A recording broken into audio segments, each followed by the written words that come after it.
XXX State of the Union, I got a lot of bad guys to deal with and a lot of horsepower to help me out. But none of these rides in our film would have turned the wheel without the people you're going to see in this next hour. As Agent Augustus Gibbons, Samuel L. Jackson drives a gem put together in Southern California.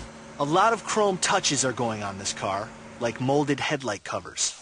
But up until now, chroming material other than metal proved to be difficult, if not impossible.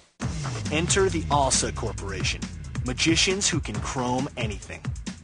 We do coatings. We started in industrial coatings, IT, and things like that. We saw a real big boom in the aftermarket, so we decided to make a whole line to go after the aftermarket, and that's what we're catering to now, heavily, actually. The aftermarket for car accessories. John came to us. He had saw us last year at SEMA. He saw that we had some really wild stuff and was pretty interested in our chrome for this XXX project.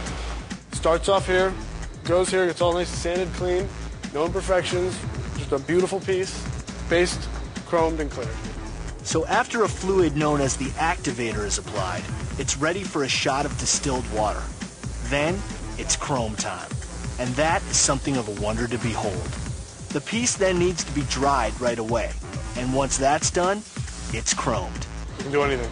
Wood, metal, plastic, ceramic, you name it. You can put you in there and chrome it. It's literally anything. Basically, if you can paint it, you can chrome it. It's a miracle of modern science, creating lightweight miracles. And those are the rides of XXX State of the Union. Thanks for watching.